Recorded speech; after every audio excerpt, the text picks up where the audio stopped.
So please, Mr. K.P. Mishra, please welcome Dr. Pandey. Shrimati Sujata Jha ji, आपने मुझे इस योग्य समझा कि इतने प्रतिभाशाली सर्वगुण संपन्न डॉक्टर जसन पांडे जी के लिए उनके प्रोफाइल को ब्रीफ में मुझे कहने का अवसर दिया है। सर्वप्रथम किसी आयोजन के प्रारंभ करने में जब कोई कार्यक्रम आरंभ करते हैं तो हम तमसो मां ज्योतिर्गम्य से ही शुरू करते हैं, क्योंकि इस समय हमारा कार्यक्रम जो चल रहा है वो सोशल मीडिया पर तकनीकी व्यवस्था के अंतर्गत हम गूगल मीट पर रूबरू हो रहे हैं। ऐसी दशा में जो हमारे भारत विकास परिषद वसुंधरा संस्कार शाखा का जो मूल मंत्र है वंदे मातरम, तो क्यों नहीं हम लोग आए और 3 बार वंदे मातरम का उद्घोष करके कार्यक्रम का शुभारंभ करें। वंदे मातरम, वंदे मातरम, वंदे मातरम। इसी कड़ी में हम अपने तथा भारत विकास परिषद वसुंधरा संस्कार शाखा के समस्त सदस्यों की तरफ से मीटिंग में आमंत्रित डॉक्टर जसन पांडे साहब, मुख्य अतिथि, अति विशिष्ट अतिथि, विशिष्ट अतिथि एवं समस्त अतिथि गणों का हार्दिक अभिनंदन करते हैं, स्वागत करते हैं। समयाभाव में हम नाम का उच्चारण नहीं कर रहे हैं, समय कम है। जो मुख्य हमारा विषय है, हमको विषय पर आना है। आज का आयोजन प्राकृतिक चिकित्सा पद्धति पर आज के परिवेश में जो विषय है उस पर व्याख्यान से संबंधित है, जिसके व्याख्याता डॉक्टर जसन पांडे जी देश के जाने माने टॉप 10 प्राकृतिक चिकित्सा विशेषज्ञों में से एक हैं। वैसे इनकी प्रोफाइल इतनी विस्तृत है कि जिसको मैं पढ़ करके चकरा गया, घबरा गया, घंटे भर लगा करके सूक्ष्म में एक प्रोफाइल तैयार करके आप लोगों के बीच प्रस्तुत कर रहा हूं। डॉक्टर पांडे प्राकृतिक चिकित्सा के क्षेत्र में पहले अधिकारी रहे हैं, जिन्हें केंद्रीय अनुसंधान परिषद में योगा और प्राकृतिक चिकित्सा के क्षेत्र में अनुसंधान के लिए सहायक अनुसंधान अधिकारी के पद पर नियुक्त किया गया था, जिस पर ये वर्ष 1980 से 2008 तक सेवारत रहे। साथ ही ये Gandhi naturopathy medical college Hyderabad में भी वर्ष 1982 से 1985 तक प्रिंसिपल के पद पर सेवा किए। उस समय यह कॉलेज उस्मानिया यूनिवर्सिटी से संबद्ध था। ये वर्ष 2008 से 2012 तक ग्लोबल ओपन यूनिवर्सिटी नागालैंड में ओरिएंटल मेडिसिन विभाग के हेड एवं प्रोफेसर रहे। ये Indira Gandhi technological and medical sciences university 0 Arunachal Pradesh में वाइस चांसलर के पद पर वर्ष 2012 में सुशोभित हुए तथा 2017 तक सेवा किए।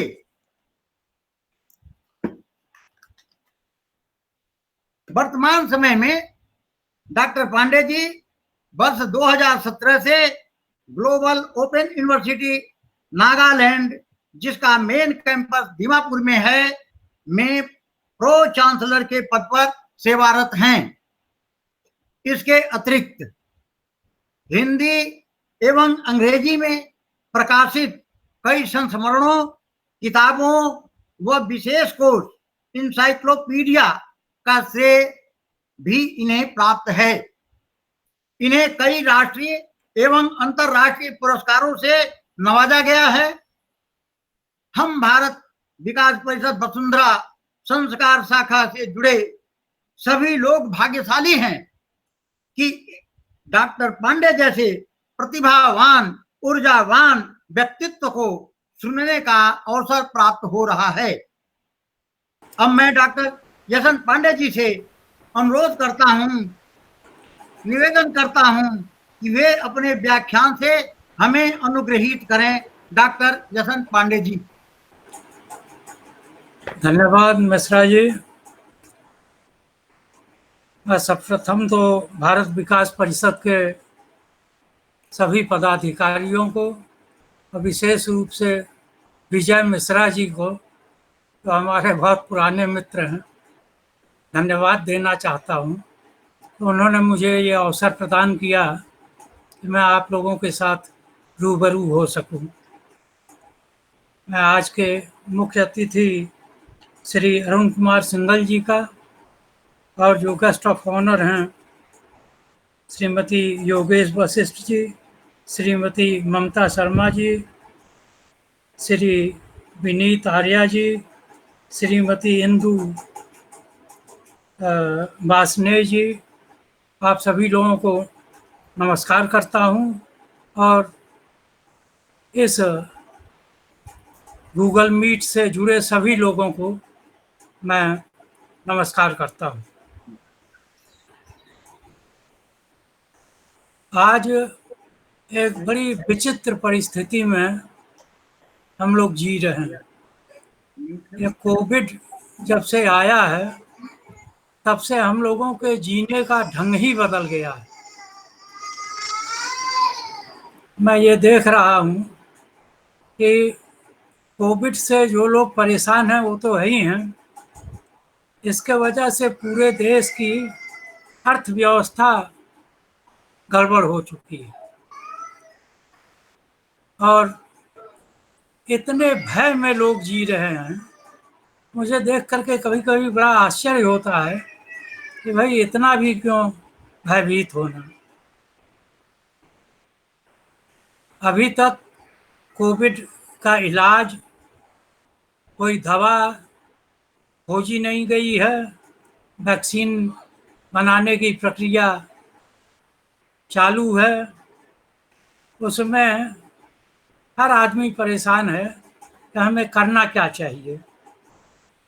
सभी ये कहते हैं कि इम्यूनिटी अगर बढ़ा दिया जाए, अगर आपकी इम्यूनिटी ठीक है तो ये चांसेस हैं कि आप कोविड से भी बचे रहेंगे और भी कोई रोग होगा उससे भी बचे रहेंगे।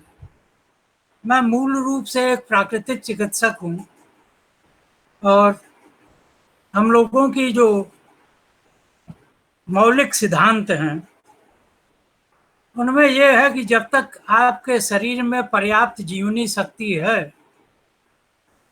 तब तक आप किसी बैक्टीरिया और वायरस से पीड़ित नहीं हो पाएंगे, वो आपको बचा लेगी।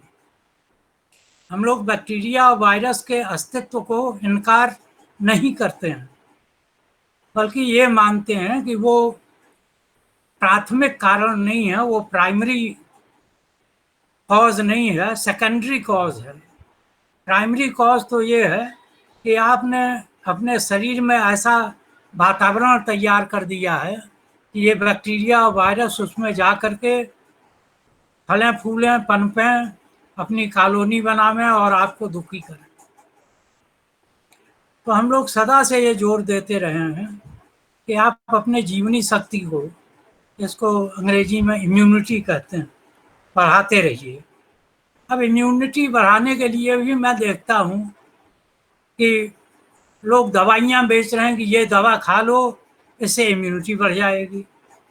अब ये बड़ा हास्यास्पद लगता है कि दवा खा लेने से इम्यूनिटी बढ़ जाए, ऐसा नहीं है। इम्यूनिटी बढ़ाने के लिए आपको कई चीज़ों पर ध्यान देना पड़ेगा। आपका आहार है, आपका निद्रा है, आपका काम है, आपका अध्यात्म है, आपका सोच विचार है। ये सारी चीज़ों का हमारे शरीर पर, हमारे स्वास्थ्य पर प्रभाव पड़ता है और इन सारी चीज़ों का हमारे इम्यूनिटी पर, हमारी जीवनी शक्ति पर प्रभाव पड़ता है। तो अकेले दवा के सहारे जीना तो ये कोई बुद्धिमत्ता नहीं कही जाएगी। आपको साथ में अपने इन बिंदुओं पर भी विशेष रूप से ध्यान देना पड़ेगा। इम्यूनिटी 4 प्रकार की होती है। एक तो इम्यूनिटी हम पैदाइशी जो लेकर के पैदा होते हैं उसको कहते हैं इनेट इम्यूनिटी, जो हम पैदा होने के साथ लेकर के पैदा हुए।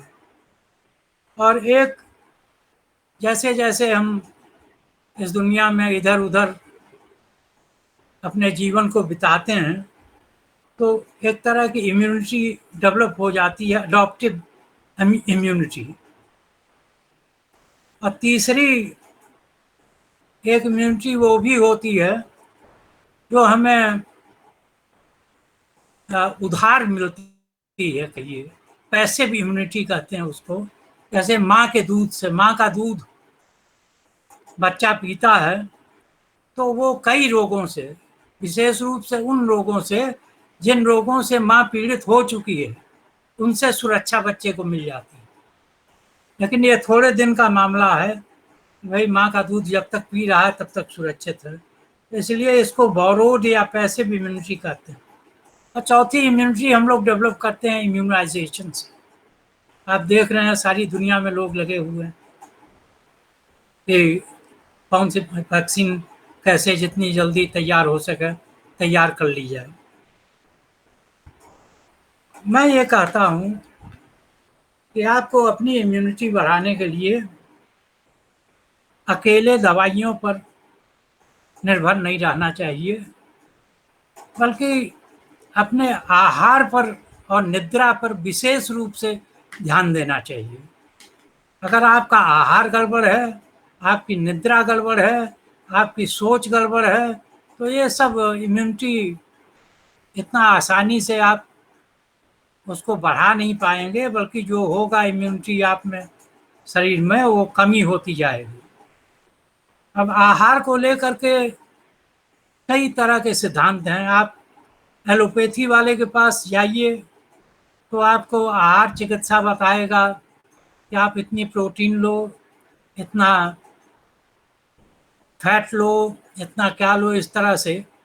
और आयुर्वेद वालों के पास जाइए तो कहेंगे, वात पित्त कफ के हिसाब से अपना बताएंगे कि आप ये आहार लो।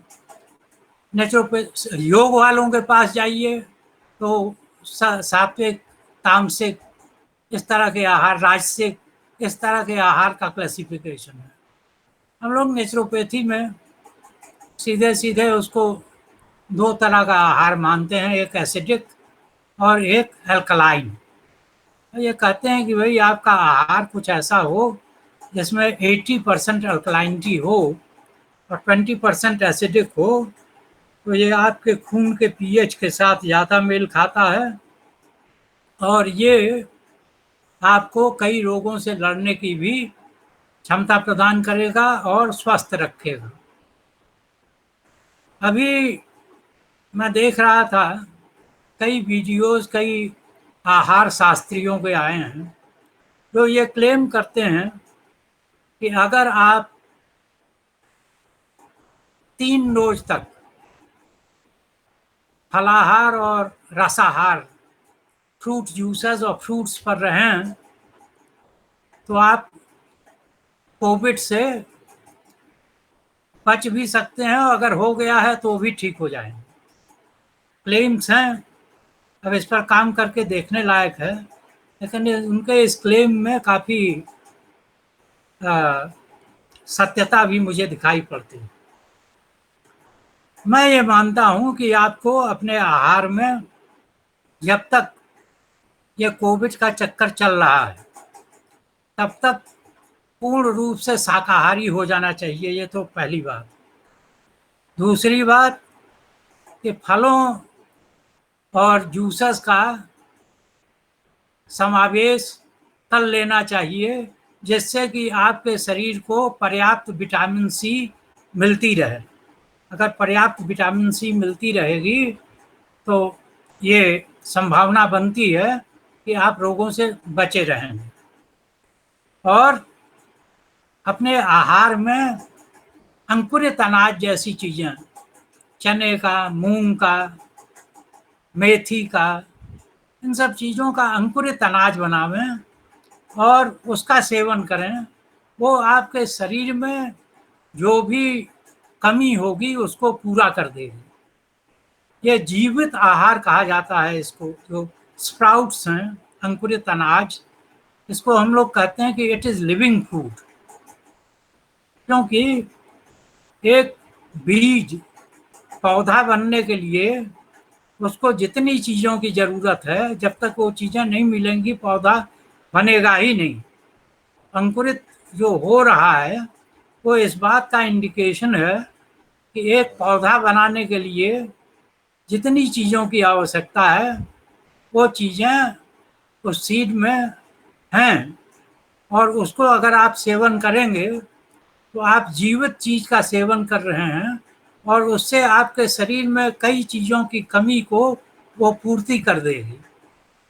एक वैसे बीज में चना आप वैसे जो खाते हैं, और चना जो अंकुरित करके आप लेते हैं, मूंग जो वैसे आप खाते हैं या मूंग जो अंकुरित करके लेते हैं, इन दोनों में काफ़ी अंतर रहता है। तो हम लोग ये जोर देते हैं कि भाई आप ये अंकुरित अनाज खाने की थोड़ा सा आदत भी डाल लीजिए। विटामिन सी के लिए अच्छा ये है कि मौसमी नींबू, आंवला, अमरूद, टमाटर, इस तरह की चीज़ें जिनमें विटामिन सी ज़्यादा होती हैं, उनको किसी न किसी रूप में आप अपने भोजन में सम्मिलित करिए। टमाटर है, सलाद बना के खाइए, बहुत अच्छा है। आंवला है, आंवले को आप कूट दीजिए, चटनी बन जाती है, उसमें आप अपने इच्छा अनुसार मिर्चा मिलाना चाहें कि धनिया मिलाना चाहें मिला लीजिए और उसको सेवन करिए। आंवले से अच्छा विटामिन सी का भंडार और कोई नहीं है। अमरूद बड़ा अच्छा फल है, इसमें काफ़ी मात्रा में विटामिन सी रहता है। तो इस तरह से जिन जिन चीज़ों में आपको विटामिन सी मिल सकती है, उन चीज़ों को ग्रहण करने की आदत डाल लेना चाहिए। हो सके तो 10-11 बजे आप जूस पी लिया करें। बहुत अच्छा तो ये है कि आप सुबह सो कर के उठें और एक गिलास पानी लें और उसमें 1 या 2 चम्मच शहद डालें और थोड़ा सा नींबू गाड़ लें और उसको आराम से चुस्की ले कर के पिएं, जैसे कि आप चाय पीते हैं। उसके बाद आप जो भी अपने शौच वगैरह, नहाने धोने का जो भी कार्यक्रम चलता है वो करें, और नाश्ते में अगर संभव हो तो फलों का नाश्ता कर लें। अगर आप ऐसा नियम बना लें कि 12 बजे तक हम फलाहार या रसाहार माने फ्रूट जूसेस पर रहेंगे और 12 बजे के बाद अपना जो भी भोजन घर में बना है लेंगे, तो आप देखेंगे कि आपके कई रोगों में लाभ होने लगेगा और ये कोविड और कई तरह की जो बीमारियां हैं उनसे आपका स्वतः बचाव होने लगेगा। ये बड़ा सिंपल सा तरीका बता रहा हूँ। और अच्छा ये है कि जब तक ये कोविड वगैरह का चक्कर है, अपने भोजन को बड़ा सात्विक रखें। उसमें बहुत ज़्यादा मिर्च मसाले भी ना डालें, बहुत ज़्यादा तेल वगैरह का सेवन ना करें, और जो नॉन वेज हैं थोड़े दिन वेजिटेरियन बन जाए पूरा। तो इस तरह से आप अपने आहार को मैनेज कर सकते हैं, और इस तरह से अगर आप आहार को मैनेज करेंगे तो मुझे पूरा विश्वास है कि आपका बचाव कोविड से तो होगा ही, और भी कई रोगों से बचाव होने लगेगा। निद्रा, अब निद्रा को लेकर के बड़ा चक्कर है कि दिल्ली जैसे शहरों में कोई आदमी रात को 12-1 बजे से पहले नहीं सोता है। और अगर आप निद्रा की गोलियों को देखें जो मार्केट में बिक रही हैं, तो नींद लाने वाली गोलियों की बिक्री इतनी बढ़ गई है कि मुझे लगता है कि आने वाले 5-10 साल बाद जो बच्चे पैदा होंगे वो इस बात को मानने के लिए राजी नहीं होंगे कि कभी इस पृथ्वी पर लोग बिना नींद की गोली खाए सोया करते थे। ये बहुत शुभ लक्षण नहीं है। हमें 7 साढ़े 7 घंटे नींद लेना ही चाहिए। और मैं ये देखता हूँ कि ज़्यादातर लोग अपनी नींद व्यर्थ के कामों में गंवाते रहते हैं। भाई आप टीवी देखते हैं, टीवी देखिए, कोई मनाही नहीं है, लेकिन रात को 1 बजे तक टीवी देखते रहें, इसकी क्या औचित्य है? इसी तरह से मैं कई लोगों को देखता हूँ कि बहुत सारे निरर्थक कार्यों में अपना समय बहुत व्यतीत करते हैं। सार्थक कार्यों में आदमी को अपना समय व्यतीत करना चाहिए। समय बड़ा मूल्यवान है। दिन जागने के लिए है, रात सोने के लिए है। हो सके तो दिन में अपना सारा काम पूरा करिए और रात को जल्दी सो जाया करिए। जो भी हमारे पास स्टडीज उपलब्ध हैं वो ये बताती हैं कि रात को 12 बजे से 2 घंटे पहले का सोना, रात को 12 बजे के बाद 4 घंटे बाद में जो सोना है, क्वालिटेटिवली ये 2 घंटे का नींद ज़्यादा अच्छा है। 2 hours sleep before midnight is better than 4 hours sleep after midnight qualitatively। तो अगर हो सके तो रात को 10 बजे तक आप सो जाएं। अगर कोई बहुत काम जरूरी है तो ये दूसरी बात है कि आप उस काम को निपटा लें, लेकिन अपनी आदतों को ऐसा कुछ बना लें कि रात को 10 बजे तक सो जाएं, क्या हर्ज है। 10 नहीं तो 11 बजे तक तो सो ही जाएं। रात को 1 बजे 2 बजे तक जागते रहना और सुबह 9 बजे 10 बजे 11 बजे तक सोते रहना, ये कोई स्वस्थकर आदत नहीं है।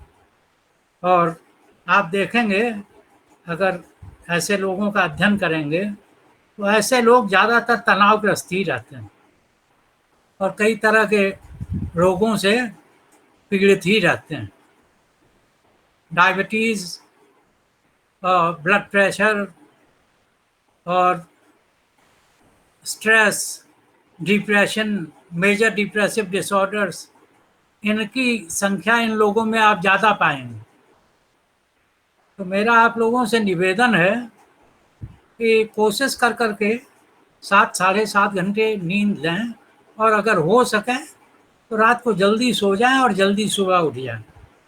सुबह वैसे भी हमारे प्राचीन ग्रंथों में सुबह की काफ़ी महिमा है।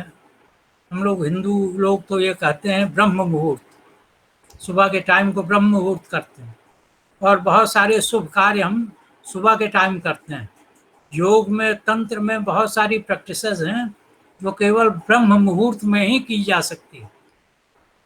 तो इन ब्रह्म मुहूर्त में उठने का अपना एक फायदा तो है। आप देखेंगे कि हमारे जीवन पर बहुत चीज़ों का प्रभाव पड़ता है। ऐसा नहीं है कि आपका जीवन कुछ सीमित चीज़ों से प्रभावित है, चांद सितारों से भी प्रभावित होता है। आप देखिए 400 साल का डेटा अवेलेबल है। फुल मून डेज, जिस दिन पूरी चंद्रमा होती है, उस दिन ज़्यादा कविताएं लिखी जाती हैं।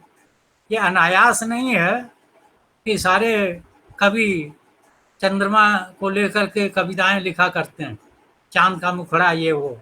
आर्मस्ट्रॉन्ग ने बेचारे ने गड़बड़ कर दिया, वो चांद पर उतर करके सारे कवियों का मामला गड़बड़ कर दिया। तब से चांद पर कविताएं कम लिखी जाने लगी। जिस दिन फुल मून डेज होता है, आप देखते हैं कि समुद्र में ज्वार भाटा उठता है। हमारे शरीर में भी जो पानी है वो बिल्कुल समुद्र के पानी जैसा ही है। तो फुल मून डेज में आत्महत्याएं ज़्यादा होती हैं, लोग ज़्यादा इमोशनली डिस्टर्ब हो जाते हैं और कई चीज़ें होती रहती हैं। सूर्य के बारे में इतनी स्टडीज़ उपलब्ध नहीं हैं, लेकिन प्राचीन ग्रंथों में यह पाया जाता है कि इस देश में कई सूर्य मंदिर हुआ करते थे और उन सूर्य मंदिरों में केवल पूजा पाठ का ही नहीं, और भी कई तरह के साधनाएं की जाती थी जिनका स्वास्थ्य पर अच्छा प्रभाव पड़ता था। आज भी कुछ सूर्य मंदिर के अवशेष आप देखते हैं उपलब्ध हैं। कहा जाता है 6 बड़े बड़े यहाँ सूर्य मंदिर थे। अभी तो एक उड़ीसा का वो पुरी का ही सूर्य मंदिर का अवशेष मिलता है। खैर जो भी है, मैं कहना ये चाहता हूँ कि सूर्य उगने के साथ अगर आप उठने की आदत डाल लें तो ये आपके लिए ज़्यादा लाभकर होगा। और अगर आप 1 महीना इस नियम का पालन कर कर के देख लें, अगर कोई लाभकर प्रभाव आपको नहीं मिल रहा है, फिर पुरानी आदत पर चले जाएं, कोई हर्जा नहीं। लेकिन कम से कम 28 दिन का एक नियम बना करके अपने स्वयं पर आजमा करके देख लें। आदमी के शरीर में एनर्जी सर्कुलेशन का एक पैटर्न है जो एक सर्कल पूरा होता है 28 दिन में। तो आप कम से कम 28 दिन एक नियम ये बहुत साधारण सा ये बना लें कि सुबह सूर्य उगने के साथ या उसके जस्ट पहले हमें उठ ही जाना है। और उठने के बाद क्या करें, अगर आपको सूर्य भगवान का दर्शन हो सके तो अपने फेस को आप सूर्य भगवान को दिखाइए, आंखें बंद कर लीजिए और फेस को थोड़ा सा दिखाइए और सर को बाएं दाएं घुमाइए, ऊपर नीचे घुमाइए, जिससे कि पूरे फेस पर ये सूर्य की रोशनी सुबह की लग जाए। आप देखेंगे कि आपका डिप्रेशन काफ़ी कम होने लगा। जो लोग डिप्रेस्ड हैं वो ये बड़ा छोटा सा नुस्खा है, 2 मिनट सुबह के टाइम अपने फेस को सूर्य को एक्सपोज कर करके देख लें। आप देखेंगे कि उसका बड़ा लाभकर प्रभाव हो रहा है। तो मैं आपको ये 2 चीज़ों पर बोल रहा था, आहार और निद्रा। ये बहुत इम्पोर्टेंट चीज़ें हैं लाइफ में, इनको आपको रेगुलेट करना ही चाहिए। अभी एक और बीमारी है,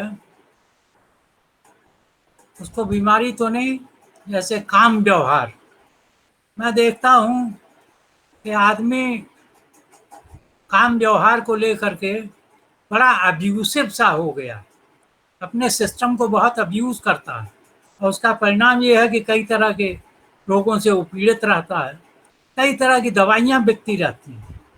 लोग नेचुरल तौर पर काम व्यवहार न कर करके दवाइयों के प्रभाव से और अश्लील साहित्य के प्रभाव से अपने को एग्जाइट कर करके कई तरह से खुद ही का नुकसान पहुंचाते रहते हैं। प्रजनन के लिए बहुत ज़रूरी है काम व्यवहार, बड़ा स्वाभाविक चीज़ है, लेकिन उसको अब्यूज़ नहीं करना चाहिए। तो उसको भी आपको रेगुलेट करने की ज़रूरत है। अब नशा सेवन, अब आप देखेंगे कि कई चीज़ें सोशल ड्रिंक बनती जा रही हैं। अब शराब मैं देखता हूँ कि कई घरों में वो सोशल ड्रिंक है, अल्कोहलिक ड्रिंक्स। अब हम लोगों के बचपन में तो बहुत बड़ी चीज़ मानी जाती थी, अगर हमारे शरीर से, हमारे मुख से गंध आ जाए तो घर में घुस नहीं सकते थे, लोग भगा ही देते। लेकिन आज सभी घरों में मैं देखता हूँ कि वो एक तरह का सोशल ड्रिंक बन गया है, बियर और वाइन और क्या क्या। खैर जो भी है, लेकिन मैं ये कहता हूँ कि ये नशा सेवन अल्कोहल के रूप में हो या और तरह के ड्रग्स के रूप में हो, ये आपको क्षति ही पहुंचाती हैं। लिहाजा इसको आप रेगुलेट करिए। ये एक ऐसा विषय है जिस पर अलग से वार्ता की जानी चाहिए। नशा सेवन का बहुत लंबा विषय है, इस पर हम लोगों ने बहुत साल तक काम किया। संक्षेप में मैं यही कहूँगा कि ये अल्कोहल भी डिप्रेसिव प्रभाव रखता है, इसलिए अगर आप ये सोच करके इसको ले रहे हैं कि ये आपको उत्तेजित करेगा, तो ये कालांतर में आपको उसके उल्टे प्रभाव ही दिखाएगा। ये किसी तरह की अच्छा प्रभाव आपके शरीर पर देने वाला नहीं है। कुतर्क कई तरह के किए जा सकते हैं, लेकिन उसके लिए आज अभी इतना समय नहीं है। इस विषय पर फिर कभी आप लोगों के साथ वार्ता करेंगे। अब एक और बहुत ज़रूरी चीज़ है जिस पर हम लोगों का ध्यान बहुत कम जाता है, वो ये है कि हमारे आराम में और हमारे व्यायाम में एक संतुलन होना चाहिए। कई लोगों को मैं देखता हूँ कि सुबह से शाम तक वो बैठे ही रहते हैं, या तो लेटे रहेंगे या बैठे रहेंगे। और कई बेचारे ऐसे हैं कि जो काम ही करते रहते हैं, मजदूरी करते हैं, वो क्या करें। तो कुछ लोग तो बैठ करके आराम कर कर करके परेशान हो गए हैं और अपने को रोगी बना लिए हैं, और कुछ बेचारे काम कर करके अपने को रोगी बना लिए हैं। तो ये एक्टिविटी और रेस्ट में एक संतुलन होना चाहिए। आप अपने दिनचर्या को देख लें और उसको कुछ ऐसा रेगुलेट करें कि अगर आपको दिन भर बैठा ही रहने का काम है तो कोई व्यायाम कर लें, कोई योग कर लें, कोई ट्रेडमिल वगैरह मंगा लें, कोई साइकिलिंग कर लें, या टहलने चले जाएं, या स्विमिंग आती है स्विमिंग कर लें। दुनिया में 2 एक्सरसाइज सबसे बढ़िया है, एक तो टहलना और दूसरा स्विमिंग, तैरना। जिन लोगों को तैरने का शौक हो वो अपने शौक को ज़रूर कायम रखें, और टहलने की आदत अगर आप थोड़ा पाल लें तो ये आपके लिए बहुत अच्छा है। मैं बता ये रहा था आपको कि आपके आराम और व्यायाम, आराम और काम में एक संतुलन होना चाहिए। संतुलन नहीं होगा तो आप रोगी हो जाएंगे। तो ये कुछ मोटी मोटी बातें हैं जिनका संबंध आपके शरीर से है। मैं अब एक दूसरे पहलू पर जाना चाहता हूँ, जो आपके मन का मामला है। अब हिंदुस्तान में कई तरह के विज्ञान पैदा किए गए।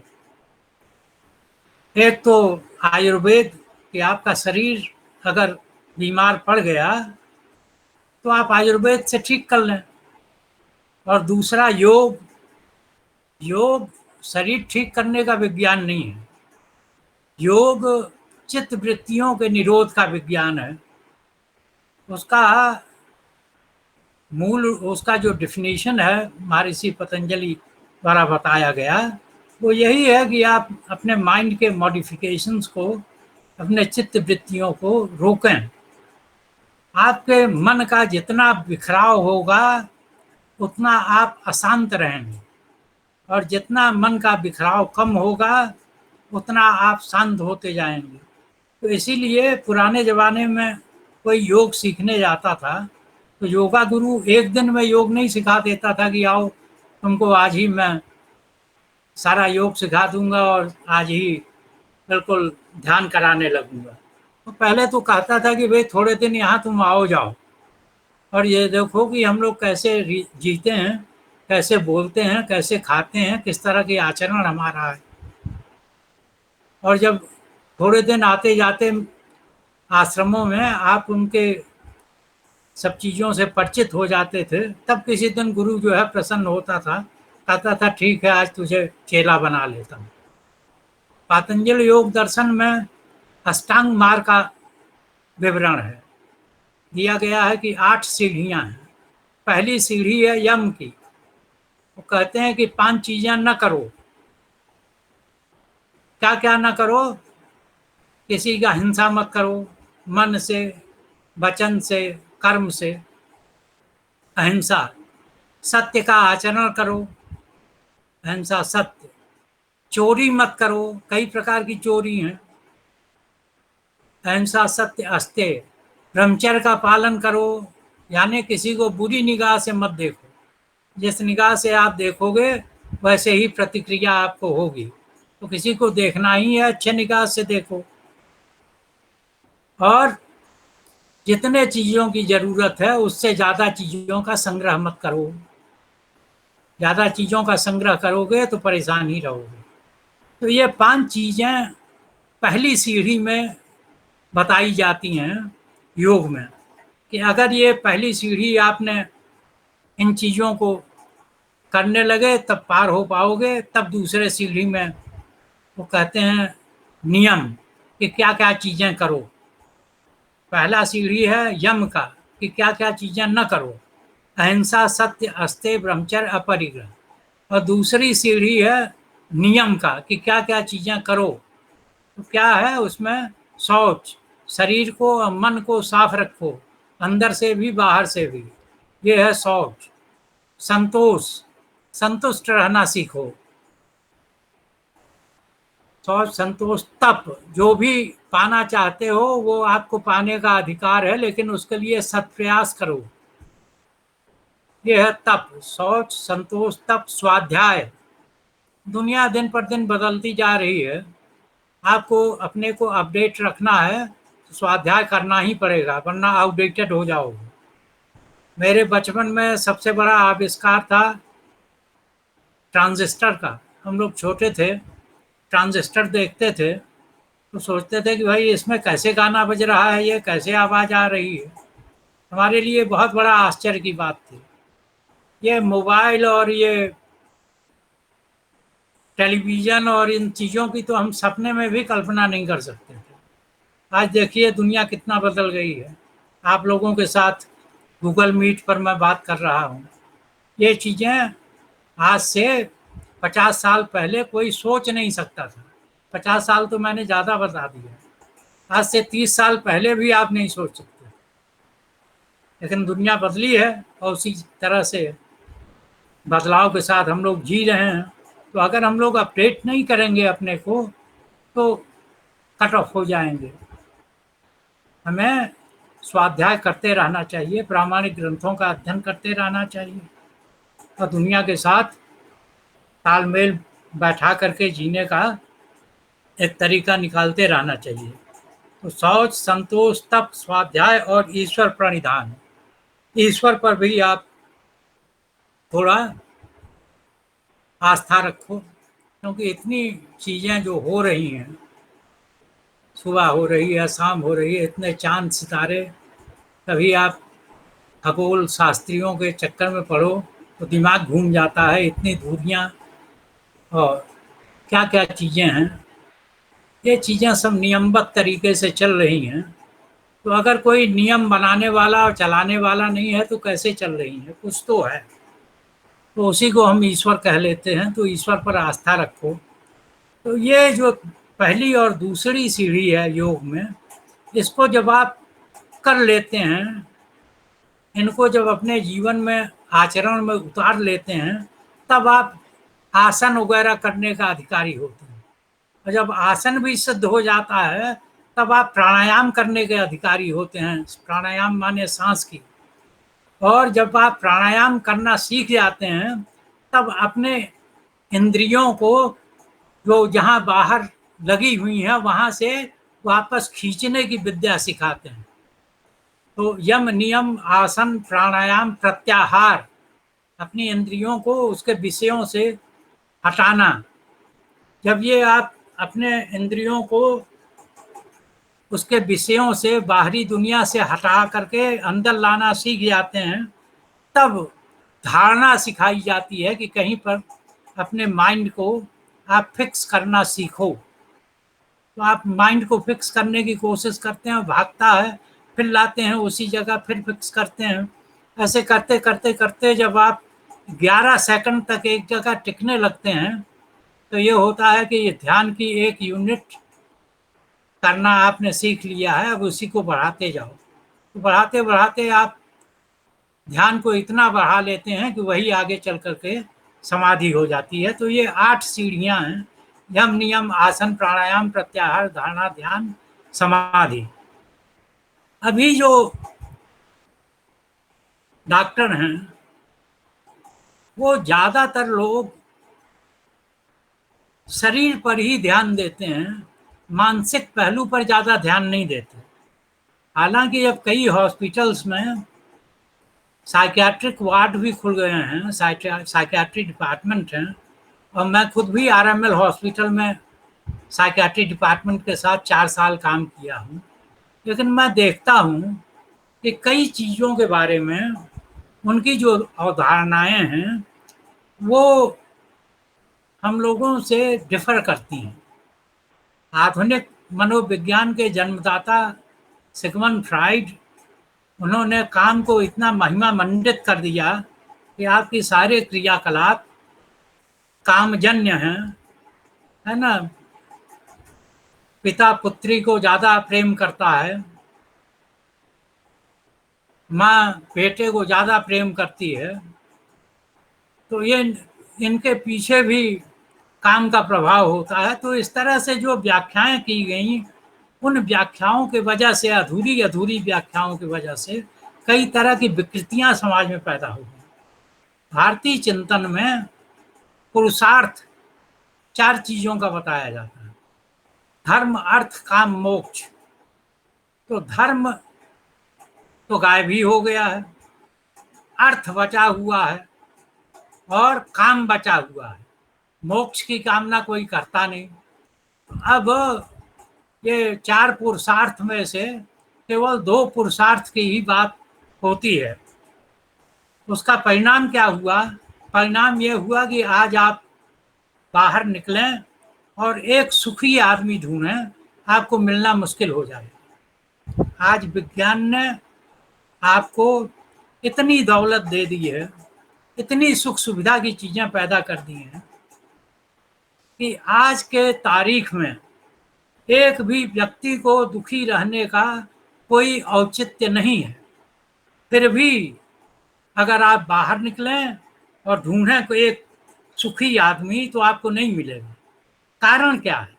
कारण यही है कि समाज में कई तरह की विकृतियां, विकृत सोच अपना घर कर गए हैं। हमारे जो पुरुषार्थ की कल्पनाएं थी वो अब नहीं है।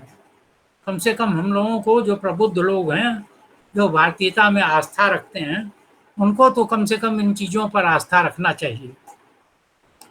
समय मैं देख रहा हूँ कि 6 बज रहा है। मैं चलते चलते आपको एक छोटी सी चीज़ बता दूँ कि अभी जो योग को लेकर के मैंने जो चीज़ें बताई, वो उनमें से कई चीज़ों पर मैंने खुद काफ़ी काम किया है। मैं जिन दिनों साइकियाट्रिक डिपार्टमेंट में आरएमएल हॉस्पिटल में काम करता था, तो मेरे पास बहुत सारे रोगी आते थे, ऐसे जिनकी क्रिमिनल टेंडेंसीज बहुत ज़्यादा हैं, मार काट करने की भावनाएं बहुत ज़्यादा बढ़ गई। मैं भी परेशान रहता था कि इनको क्या योग कराया जाए। एक दिन मुझे ध्यान में आया कि इनको भाई कुछ तो कराना है, तो मैंने उनमें से कुछ चुने हुए लोगों को बैठाया। हमने कहा, भाई आप लोगों को एक बहुत छोटा सा काम करना है। कहें क्या? हमने कहा, बैठ करके अब पूरे हृदय से ये बोलना है कि सबका कल्याण हो। क्या आप लोग बोल सकते हो? जितने थे सबने कहा, हाँ डॉक्टर साहब, अभी मैं बोल देता हूँ। हमने कहा, ठीक है, तो सब लोग बैठो और बैठ करके बोलो सबका कल्याण हो। तो सबका आंख बंद कराया, बड़ा शांत किया। हमने कहा, बोलो सबका कल्याण हो। मुश्किल से 2 मिनट बीता होगा, उसमें से एक खड़ा हो गया। वो कहने लगा, डॉक्टर साहब मैं तो नहीं बोल पाऊंगा। हमने कहा, क्या हुआ? अभी तो तुम कह रहे थे कि अभी मैं बोल लूँगा। कहने लगा, साहब 3-4 बदमाश ऐसे हैं जिनको तो मैं इस जीवन में भला कर ही नहीं सकता। उनका कल्याण तो मैं किसी भी रूप में नहीं कर सकता, इसलिए आप जो कह रहे हैं सबका कल्याण हो, तो मैं तो नहीं कर सकता। वो बोल रहा था, तब तक दूसरा भी खड़ा हो गया, फिर तीसरा भी खड़ा हो गया। आपको ताज्जुब होगा कि जितने उसमें बैठे थे सब इस मर्ज से पीड़ित थे कि उनके कुछ दुश्मन हैं जिनको वो माफ़ कर ही नहीं सकते। तो हमने कहा, भाई कितने कितने दुश्मन हैं, तुम लोगों को आज ये काम करना है कि जो सबसे छोटा दुश्मन हो उसको तो माफ़ करना है। तो इस स्लोगन को थोड़ा सा मॉडिफाई कर लेते हैं कि इस छोटे बदमाश को छोड़ करके बाकी सबका, इन कुछ लोगों को छोड़ करके और बाकी सबका कल्याण हो। उसमें ये सबसे छोटा बदमाश इसको माफ कर चुके हैं, तो उसका भी कल्याण हो।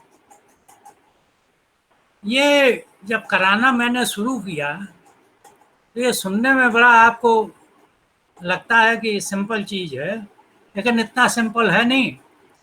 लोगों को 3-3 महीने लग गए ये बोलने में कि सबका कल्याण हो, और जब वो बोलने लगे तो उनका श्वास की गति, उनकी हृदय की गति, उनका ब्लड प्रेशर, उनका रेस्पिरेटरी रेट, उनका जो चेहरा तनावग्रस्त रहता था, बिल्कुल आप देख लें तो डर जाए, उन सब में काफ़ी परिवर्तन आना शुरू हो गया।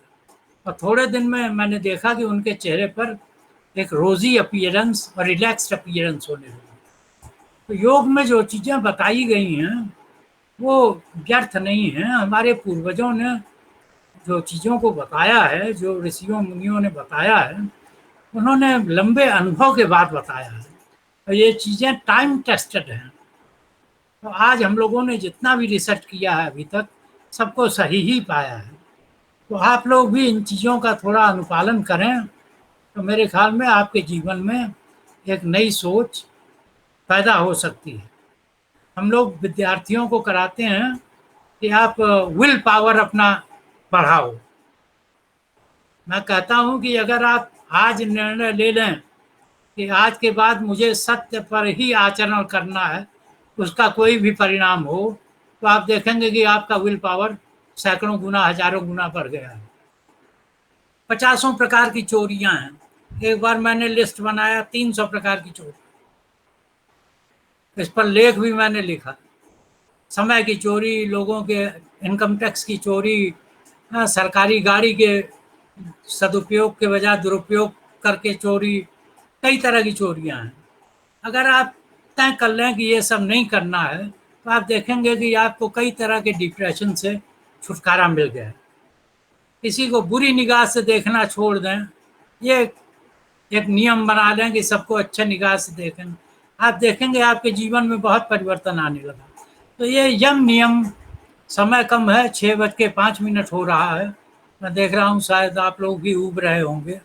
ये बहुत लंबा विषय है, इस पर फिर कभी चर्चा का मौका मिला तो मैं ज़रूर चर्चा करूँगा। आप लोगों से मैं इतना ही निवेदन करूँगा कि किसी दवा के भरोसे अपने इम्यूनिटी को बढ़ाने के चक्कर में न रहें। दवा अगर है, लेना चाहते हैं लें, लेकिन उसके साथ साथ आहार, निद्रा, काम, अध्यात्म, नशा सेवन, इन चीज़ों को भी रेगुलेट करें। और एक आखिरी बात ये है कि आपको दुनिया में कुछ भी मिल जाए, आप शांत नहीं हो सकते जब तक कि आपकी आध्यात्मिक प्रगति नहीं होती। तो अपने आध्यात्मिक प्रगति के लिए जो कुछ भी करना संभव हो उसको करते रहें, जिससे कि आप शांत, सुखी, दीर्घायु और स्वस्थ बने रहें। आपने मेरी बातों को सुना, बहुत बहुत धन्यवाद। किसी के पास कोई प्रश्न हो तो पूछ सकता है। Thank you so much, Dr. Pandey, for this session in which we learned a lot about how to boost up our immunity level to fight against diseases and to purify our soul too, to be a good human being. We learned that a healthy outside starts from the inside.